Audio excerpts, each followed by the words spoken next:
most scientists dismissive of all the evidences of paranormal phenomena, which really prove overwhelmingly, in my view, that we live in a multidimensional universe.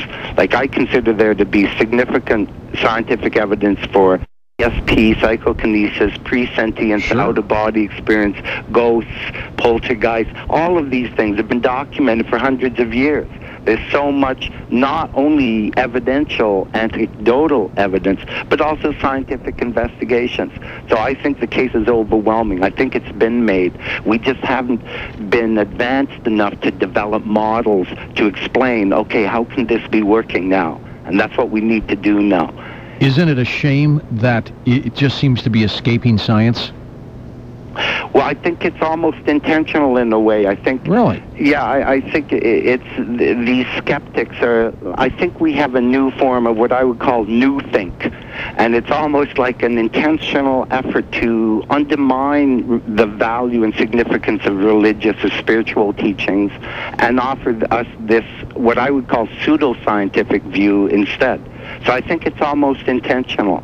And it's kept out of the school. It's like Dean Radin says in his book. He says, you know, in the world there are maybe 50 people, scientists, investigating paranormal phenomena. But it's like one of the most profound areas of psychology. Whereas you have thousands of psychologists investigating trivial little issues in different parts of social psychology or personality theory. Everyone ignores the most critical issues. It's almost like there's been a... you know, that the church used to prevent the advancement of science. And then it's like certain dogma became established in science, and they prevented the investigation of these areas. I mean, the CIA and people like this are more interested in it because of its possible applications. I mean, a lot of the Stanford research and such, it was done by intelligence agencies. Absolutely. Yeah, but it was kept out of the, you know, it's like you don't want it in the universities. People might be interested in it. Like, I don't, on my site, I did an internet survey last year of 13 Canadian universities, and I wrote each university a letter saying, is there anyone in your department who teaches anything of mystical or spiritual psychology, or studies paranormal phenomena, or researches consciousness? I bet you probably got almost zero. I got zero. There wasn't one professor out of 600. There wasn't one mainstream course on those subjects. But from my view, like, those are the most profound, essential issues of psychology. But it doesn't fit into a behavioral paradigm, so it's been ignored, and that's why I think science has made such fundamental mistakes. Tell me a little bit about the Institute for Mystical and Spiritual Science, part of 0 Point. Well, mainly it's myself, and you know, I have 6 books. I've worked at these for 30 years. I continue to refine them and develop new material. I have my website. I give talks and seek opportunities. My work, I would say, is relatively unknown. You know, I don't have a major publisher yet. And it's just I'm really dedicated. I think science, modern psychology is so off base with such fundamental misunderstandings, and I think we need to try to synthesize a more progressive understanding of science with the ancient mystery teachings. I accept the existence of paranormal phenomena. I've had numerous paranormal experiences through my life, and so, you know, I've striven to understand what these things are. That's why I've been drawn into this area of study. Of everything you've studied so far, Christopher, what to you seems to be the most mind-boggling? Just very, not necessarily perplexing or puzzling, but almost something you look at in awe. What might it be? The kind of model, in terms of ideas, well, the Blavatsky's concept of 0 points and this idea of how we come down out of higher dimensional space, like to understand what that really means, not just in words, but to also understand it somewhat in your experience and being. Then there's the ladder of Jacob, a Kabbalist symbol where you string 4 trees of life together. In a way, that ladder of Jacob is a model of the structure of the quantum vacuum. That's essentially what it is. It's a model of the higher dimensional nature of space. So some of these mystical symbols, as you understand them, they're profoundly valuable. And in a way, you can experience aspects of this. You're a believer in extraterrestrial life? Well, there's so many questions. We sure have a universe full of mystery, hey, George. I listen to your show and all the different angles and insights and questions in this area. I definitely believe that there are aliens, and I believe in the existence of UFOs, and I'm trying to understand how and what that involves. And it's very complex and subtle.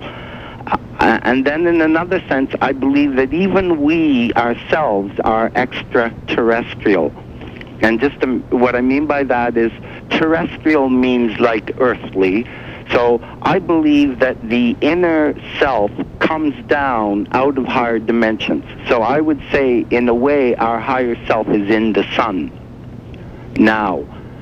Okay? But in a way, we come down from the sun into the material body. And when we die, the body goes back to the earth, but the inner man or inner being persists, and that we ourselves could return into the sun. Is that why you say that when people have these near-death experiences where they seem to be going through a tunnel to a light, you think it's the sun? Yes. And it's interesting. I had the opportunity a year or two ago to talk with Raymond Moody about this in Montreal. And I went out and we had this discussion, and I asked Dr. Moody that exact question, because I think it is the sun. And I asked him, I said, Dr. Moody, you know how everyone says they go down to this tunnel into a realm of light? And he said, yes. And I said, do you think that could be the sun? And he pondered it, and he said, yes. And then I reminded him, because he likes Greek philosophy so much, of the myth of Plato. You know the Plato myth where people are tied in an underground den and they see the shadows against the back wall and they think that's reality. And they have to, they have to learn to turn around to look into the light. And they have to grow accustomed to the light to be able to turn around and see true existence. And at the end of the parable, Plato says, and last of all will he see the sun, and is in his own proper place and not in another. So I reminded Dr. Moody of that from the Plato myth, and he was, oh my goodness, like it gave a different angle on that. Well, it is interesting that so many people say the same thing, isn't it? Yeah. I mean, if we look around us in the world and we say, okay, well, if I were to travel down the tunnel into a realm of light, where's there a realm of light? Well, it would be the sun. But it would be I think the sun is a level of spiritual being, a spiritual world, that you live there in a sense in your fire body, like your spirit body. We come down from the sun and we can return to the sun. In India, they have something called Surya Yoga, which is the yoga of the sun. It's said that we're all born of the sun. We're sons of the sun, and we want to reattain to the sun. Do you believe that there are beings living in other dimensions right now? Well, yes. Like we talk about shadow people all the time, and I believe they may be from another dimension somehow. I mean, do you think things like that exist? Yes. Yeah. You do? Yeah. Yeah, I think there are all kinds of beings.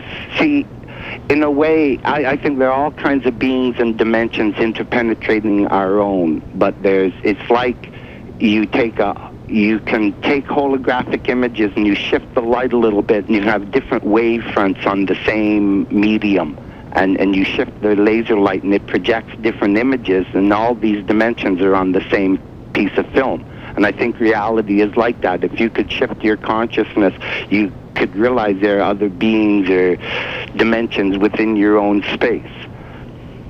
Oh, that's fascinating. I even believe there are beings that work through these. I believe there are beings that, in a way, are multidimensional beings that can possess or inhabit people acting through the subtle dimensions. How do you prove this, though? How do you put it together, the evidence, or is it just all theory? Well, I mean, there are all kinds of evidences for all kinds of paranormal phenomena. In a way, I don't even bother with the evidences anymore, because I realized at one point that, in a way, there's already overwhelming evidence, and really, for people who are skeptical, no matter what evidence they ever had, it's not going to change their mind, because it's like a fixed stance that they have. So I became more interested not in asking how to prove it, or I'm interested in the science of how it might work. So I'm less, it's not, I'm just trying to gain understanding in my own experience rather than trying to prove it to someone. But how does it work? That's the question. I'm not sure we have answers for that. Well, no, we don't.